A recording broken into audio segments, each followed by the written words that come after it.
पाकिस्तान में इस वक्त दुनिया का हैरत अंगेज मामला देखने को मिला है। पाकिस्तान में किसी ट्रेन तक को हाईजैक कर लिया गया। पाक के बलूचिस्तान में बीएलए ने जाफर एक्सप्रेस ट्रेन को हाईजैक कर 48 घंटे का अल्टीमेटम दे दिया है और 214 पाकिस्तानी नागरिकों को बंधक बनाया है।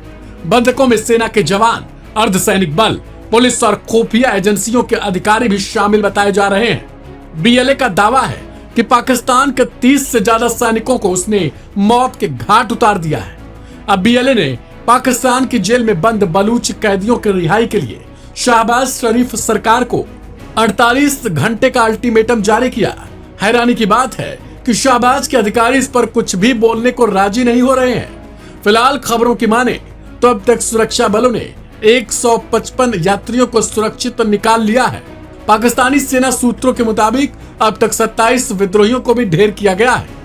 सूत्रों की माने तो जाफर एक्सप्रेस पर हमला करने वाले अलगाववादी अफगानिस्तान में अपने मददगारों के संपर्क में बने हुए हैं। इनमें आत्मघाती हमलावरों ने बंधक बनाए गए कुछ यात्रियों को अपने पास ही रखा है ताकि वे खुद को महफूज बना सके।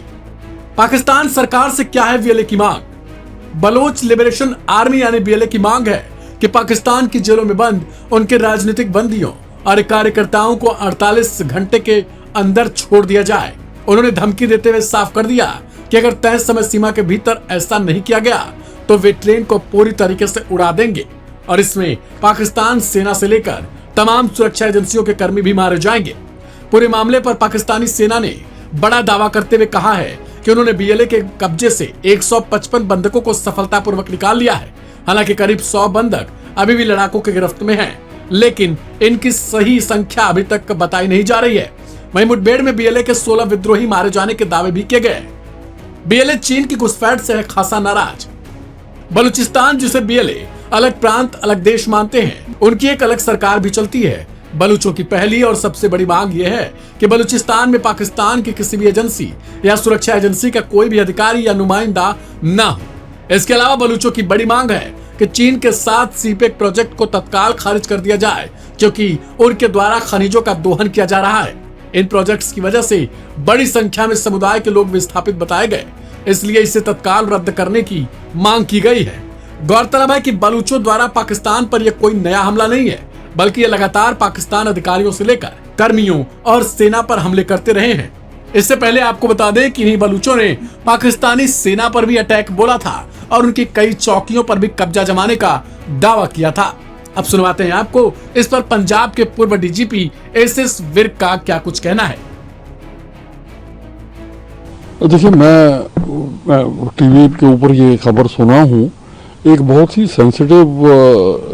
सेंसेशनल खबर है, क्योंकि अभी तक उग्रवाद की वजह से विमानों का इस तरह हाईजैक कर लेना सुना था।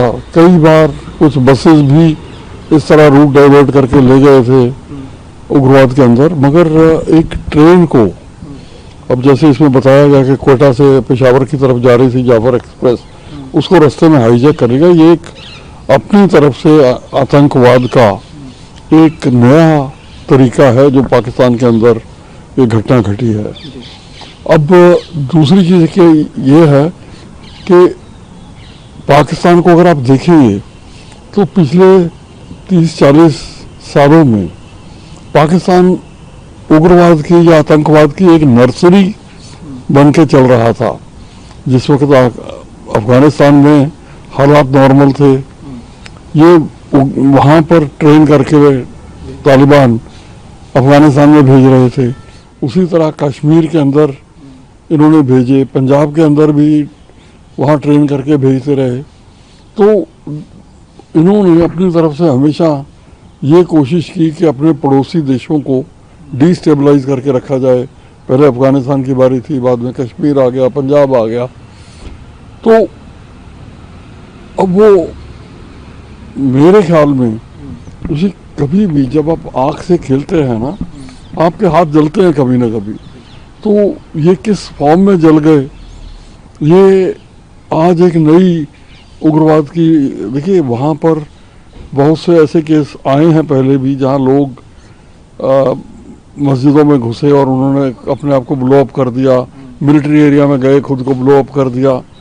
तो मैं एक बार कहीं एक उर्दू का कपलेट पढ़ा था कि दूसरों को जो जलाएगा वो खुद जल जाएगा, दूसरों को जो जलाएगा वो खुद जल जाएगा, शमा जलती रह गई परवाना जल जाने के बाद।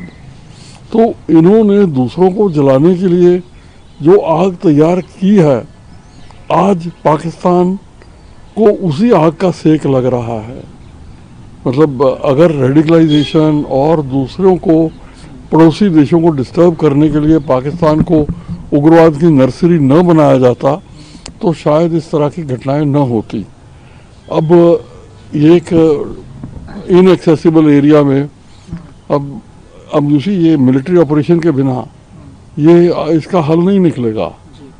अब उसके अंदर अब जैसा खबर आ रही है कि 6 आर्मी के या वो पैरामिलिट्री के लोग पाकिस्तान के मारे जा चुके हैं, तो मेरा ख्याल में इसमें और भी ब्लडशेड होगा, इतने से शायद काम नहीं चल पाएगा। आर्मी को अगर ये सच्ची बात, क्योंकि अभी तक जो खबरें आ रही हैं वो वेग हैं, क्योंकि ऐसा लगता है कि जो उन्होंने ट्रेन को हाईजैक किया वो एक बड़े इनएक्सेसिबल एरिया में, जहाँ जाना पहुंचना आसान नहीं है, और वहाँ पर बंधक बना लिया है। तो देखिए ट्रेन के अंदर वो रखेंगे नहीं, ये अब ट्रेन के अंदर अगर वहाँ तक पहुँचना है तो आप ट्रेन से ही पहुँच सकते हैं। तो ये लोग उनको उतार के ट्रेन से, हो सकता है वो कह रहे हैं 100 आदमियों को, अब वो बच्चे छोड़ दिए होंगे, लेडीज छोड़ दी होंगी, जो एबल बॉडीड होंगे उनको ले जाएंगे, उनको होस्टेजेस बना के रखेंगे अपनी मांगे मनवाने के लिए, बंदे छुड़ाने के लिए, पैसे का अरेंजमेंट करने के लिए। तो इस तरह की मांगे सामने आएंगी कल तक, और मेरा अपना ख्याल है कि 1-2 दिन में एक फुल स्केल ऑपरेशन जिस तरह की खबरें आ रही हैं ये करना पाकिस्तान के लिए ज़रूरी हो जाएगा। मगर अगर आप सॉरी पीछे पाकिस्तान की एक्टिविटीज़ देखेंगे ना, तो पाकिस्तान के अंदर कहने को लोकतंत्र है, मगर लोकतंत्र सही लाइन पे पाकिस्तान में कभी भी नहीं चल पाया। उसमें रेडिकलाइजेशन, इस्लामीकरण बहुत ज़्यादा हो गया, और जो एक टेंडेंसी ये है कि जहाँ पर पड़ोसी लोकतंत्र ठीक चल रहे हैं उसको डिस्टर्ब करते जाओ, और उसके लिए फिर इन्होंने अपनी ज़मीन के ऊपर ट्रेनिंग दे के, हथियार दे के, मदद दे के, तो उसी का फल ये आज पाकिस्तान भुगत रहा है। तो मेरे ख्याल में ये एक दुर्भाग्यपूर्ण घटना है कि एक लोकतांत्रिक देश के अंदर ऐसा हो जाए। मगर जो आप बीजोगे, एक बहुत ज़िंदगी का बहुत बड़ा असूल है, आप जो बीजोगे आपको अल्टीमेटली काटना वही पड़ता है। तो जो फसल पाकिस्तान ने इतने सालों में बीजी है वो सामने आ रही है, वही काटनी पड़ रही है। तो मेरे ख्याल में अगर इस तरह की घटनाओं से बचना है तो पाकिस्तान को अपनी शायद अपनी पॉलिसीज़ बदलनी पड़ेंगी और एक सच्चे लोकतंत्र की तरफ देश को ले जाना चाहिए। जैसे देखिए भारत में कुछ भी प्रॉब्लम हो, एक तो भारत के अंदर बहुत मजबूत लोकतंत्र है, भारत की जो प्रजा है ये हमेशा ठोक के वोट देती है, जिस तरफ भी उतारना हो उतार देती है, किसी को तख्त पे बैठाना हो बैठा देती है। तो मतलब जब ये सच्चा लोकतंत्र है, मेरे ख्याल में पाकिस्तान को जिस तरह की ये पॉलिसीज़ फॉलो करते रहे हैं तो उसमें नुकसान वाली हैं वो, कोई आने वाले समय में मुझे कोई नज़र नहीं आता कि ये कोई इम्प्रूवमेंट कर पाएंगे।